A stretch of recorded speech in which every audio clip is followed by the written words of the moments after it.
Ketiga,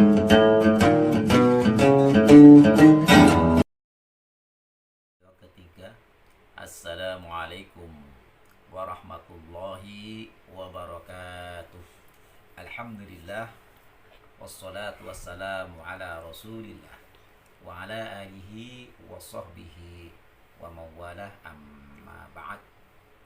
Kaum muslimin rahimakumullah, adapun ciri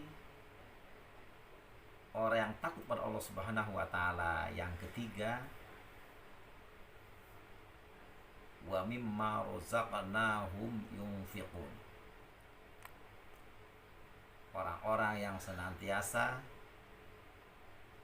menginfakkan sebagian hartanya ke jalan Allah Subhanahu wa taala. Ini adalah ciri yang ketiga orang yang takut kepada Allah Subhanahu wa taala. Harta yang kita peroleh pada hakikatnya itu adalah datangnya dari Allah Subhanahu wa taala yang harus sebagian diinfakkan atau dikeluarkan. Kalau kita sudah mempunyai harta mencakup hitungan 1 tahun atau sudah haul, dan itu sudah mencukupi untuk dikeluarkan zakatnya, maka berkewajiban bagi seseorang untuk mengeluarkan zakatnya 2,5%. Ini adalah namanya zakat mal, dan ini wajib. Ketentuannya adalah harta kita disesuaikan dengan harga emas sebanyak kurang lebih 85 gram. Kalau sekarang harga emas misalkan 1 gramnya 1 juta misalkan, maka ketika kita mempunyai harta 85 juta atau kita mempunyai harta 100 juta, maka itu sudah berkewajiban kita untuk mengeluarkan zakatnya, yaitu 2,5%. Berarti 100 juta diambil 2,5%, berarti kita harus mengeluarkan 2.500.000. Sebenarnya sedikit, kecil nih. Tetapi kalau ini sudah hartanya, kalau 100 juta, kalau sekian miliar, itu sangat besar. Maka dari itu keluarkanlah zakat harta kita setiap tahunnya, ataupun setiap kita mendapatkan misalnya zakat profesi dan lain sebagainya, kita keluarkan 2,5%, agar supaya ketika kita mengeluarkan tidak terlalu berat.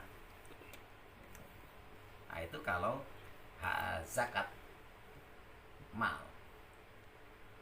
Kemudian apa bedanya zakat mal dengan infak dan sedekah?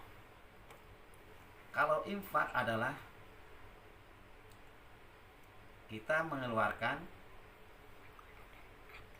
harta kita ataupun kita membelanjakan, memberi uang sumbangan kepada masjid berupa harta boleh, ataupun berupa benda seperti semen, batu,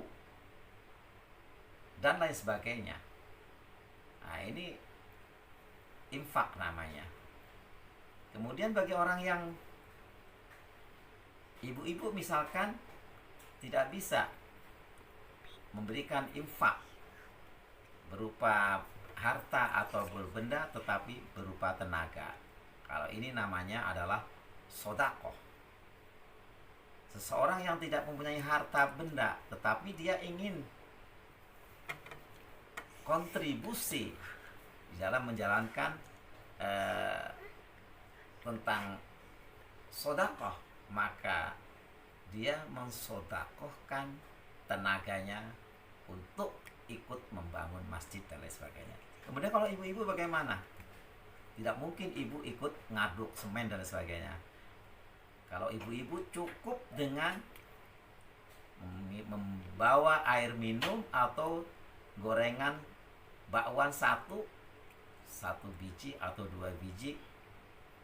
Kalau yang datang adalah ibu-ibu, ada 100 orang, setiap orang membawanya 2 biji kue berupa misalkan bakwan, berarti kalau 100 orang udah 200 biji. Itu merupakan sedekah. Jadi ini salah satu ciri daripada orang yang bertakwa kepada Allah Subhanahu wa taala. Orang yang takut kepada Allah Subhanahu wa taala adalah menginfakkan sebagian hartanya ke jalan Allah Subhanahu wa taala, berupa benda atau berupa uang ataupun berupa tenaga. Kalau tenaga itu berupa sedekah. Jadi gampang sekali kalau kita ingin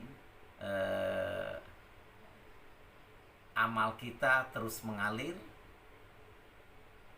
Katakanlah ketika masjid dibangun, kita tidak mempunyai harta, tetapi kita mempunyai tenaga untuk ikut andil dalam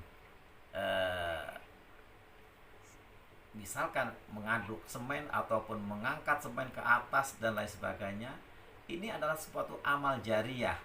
Selama masjid itu setelah berdiri, selama itu masjid bisa dipakai oleh anak dan cucu kita, maka pahala kita pun akan mengalir.